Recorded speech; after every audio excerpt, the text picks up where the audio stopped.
Dear students, हम पढ़ रहे हैं shifting of tax under different market conditions.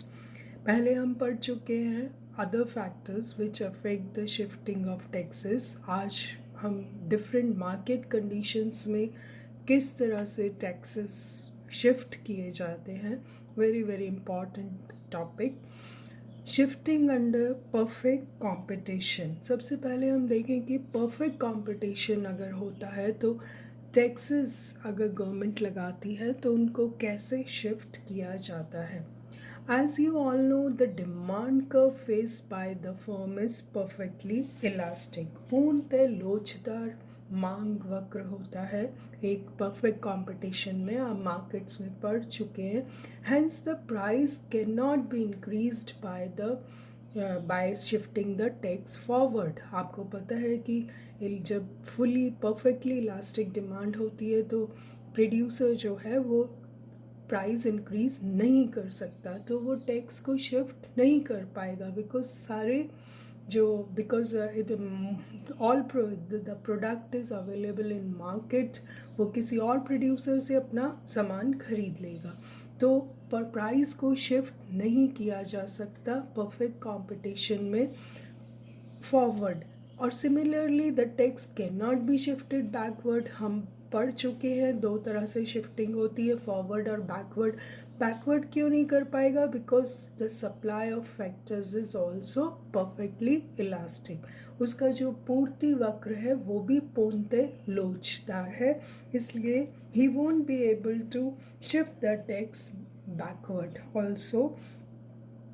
ऐसा इंसिडेंट्स ऑफ टैक्स में अगर हम देखें तो हमने पहले भी देखा कि in case of perishable goods the entire burden is on the seller, क्योंकि वो गुड्स पैरिश हो जाएंगी थोड़े से टाइम में। अगर वो इंक्रीज कर देगा प्राइस तो definitely consumer will not buy it, और पैरिशेबल गुड्स जल्दी ख़राब हो जाती हैं, just like milk.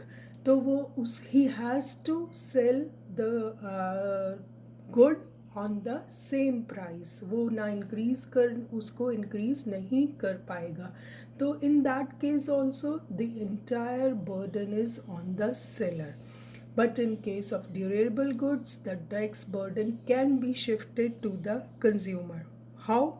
In the long run, by reducing the supply and thereby raising the price of the commodity. Long run में वो प्रोडक्शन को कम या ज़्यादा कर सकता है, और उस केस में अगर प्राइस इंक्रीज होता है तो he can decrease the supply, और सप्लाई डिक्रीज करके वो कुछ जो है पार्ट प्राइस इंक्रीज करके शिफ्ट कर देगा टैक्स को।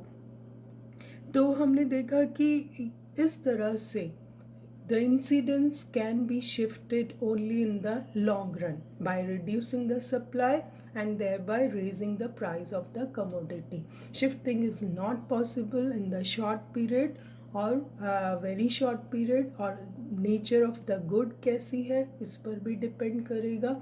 तो जब तक हम मांग की लोच का कॉन्सेप्ट अच्छे से समझ लें तभी हम ये shifting under different cost conditions and market conditions को समझ पाएंगे। तो हमने देखा कि shifting under perfect competition is not very easy. Then जो मेन आता है शिफ्टिंग अंडर मोनोपली। मोनोपली में क्या होता है?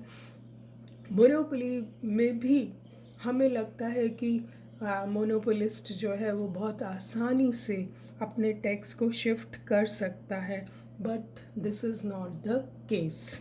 इतना आसान नहीं होता एक मोनोपोलिस्ट के लिए भी प्राइस इंक्रीज करना। Under the conditions of monopoly, a tax on the monopolist will certainly increase the cost of production, but the incidence sharing between the monopolist and consumers will depend upon the respective elasticity of demand and supply of the commodity produced by the monopolist. हमें ऐसा लगता है कि profit will be maximum. हम जानते हैं कि कहाँ पर प्रॉफिट मैक्सिमम होता है एक मोनोपोलिस्ट का?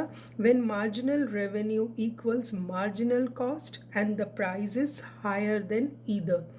Any tax on the monopolist which raises the marginal cost would cause him to reduce his output and raise his price. जब तक उसकी मार्जिनल कॉस्ट पे इफेक्ट नहीं होता वो प्राइस रेज नहीं करेगा.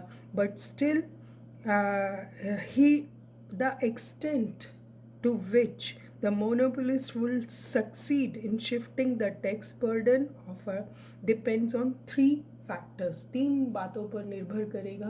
The nature of the tax कैसा है, the nature of the demand for the article कैसा है, the cost condition under which production takes place, वो कौन से में है, इंक्रीजिंग कॉस्ट में प्रोडक्शन हो रहा है या डिक्रीजिंग कॉस्ट में, उस पर डिपेंड करेगा.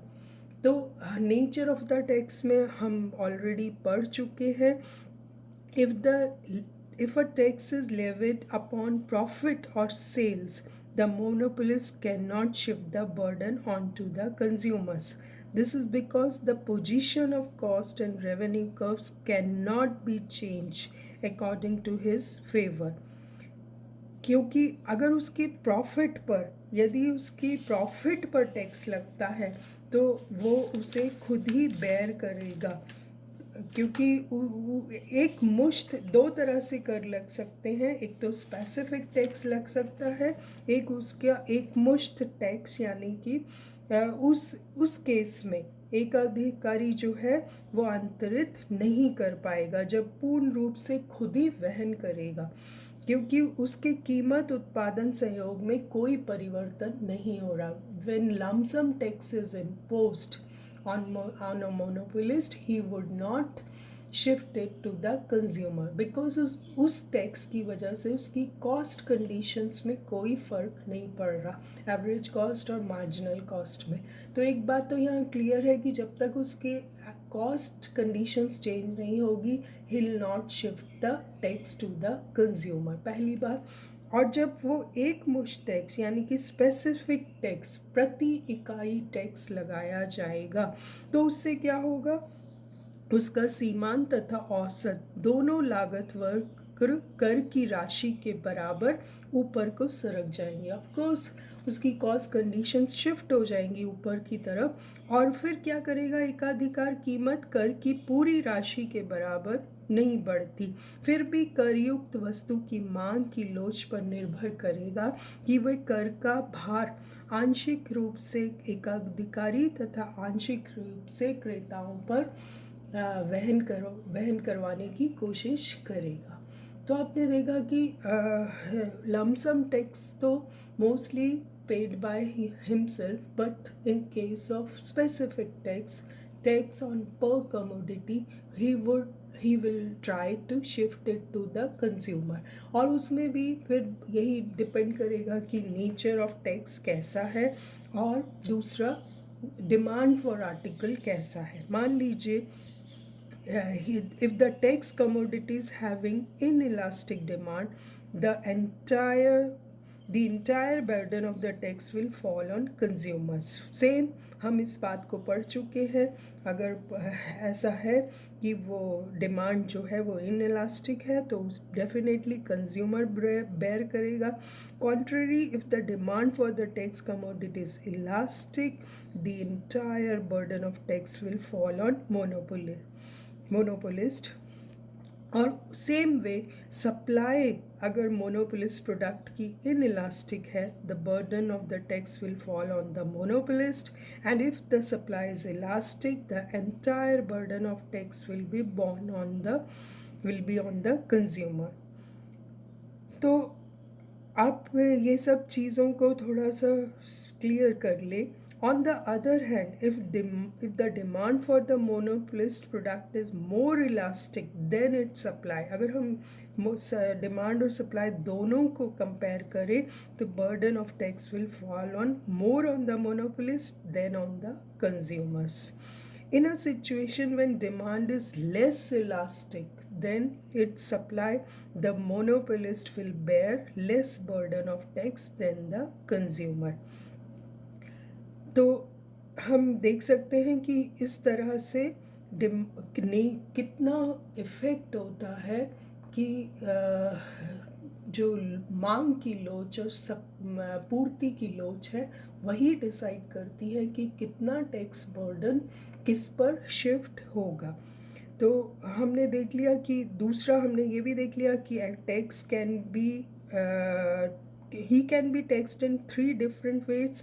A tax can be imposed proportionate to output, a tax can be imposed independent of output, or a tax can be imposed which diminish with an increase in output. When the tax is independent of production and is levied on profit, it is difficult to shift. मैंने आपको बता दिया है कि अगर lump sum tax लगता है तो वेरी डिफ़िकल्ट टू, क्योंकि वो उसके प्रॉफिट पे होता है. The output before the levy of tax would have been adjusted to yield the minimum profit. The monopolists may have a greater profit after paying the tax by leaving the price unchanged. And when a tax is imposed in proportion to output, a partial shifting of tax is possible as it increases the marginal cost of the monopolist firm. आप इस बात को याद रखें कि unless जब तक उसकी कॉस्ट कंडीशंस चेंज नहीं होती वो टैक्स को शिफ्ट नहीं करेगा. When the tax diminishes with the increase in output, monopolist क्या करेगा? He will increase his output and reduce the price of the commodity produced by him. In this case, the monopolist will bear the entire burden of the tax. तो हमने देखा it is not that easy to shift the tax even in case of monopoly. उसको भी डर है कि अगर ऐसा वो करेगा तो कंज्यूमर्स उसको उसके प्रोडक्ट को बाय नहीं करेंगे. When the tax is on profit, difficult to shift, he is afraid of the competitive element and the threat from government is always there. आप जानते हैं कि गवर्नमेंट की तरफ से हमेशा से ही मेजर्स लिए जाते हैं ताकि मोनोपोलिस्ट मनमाने तरीके से प्राइजेस को इंक्रीज नहीं कर सके. तो any definite conclusion can be arrived at in the matter of shifting of tax under monopoly conditions बहुत मुश्किल है, cannot be arrived, because the reason is that perfect monopoly is a very rare phenomena. Moreover, the monopolist usually will not change the theoretical monopoly price. The monopolist will always fix a price lower than this level owing to the threat of government intervention or emergence of competitive element. तो आज हमने ये complete कर लिया. अब हम कल shifting under monopolist competition and shifting under different cost conditions को डिस्कस करेंगे. Thank you so much.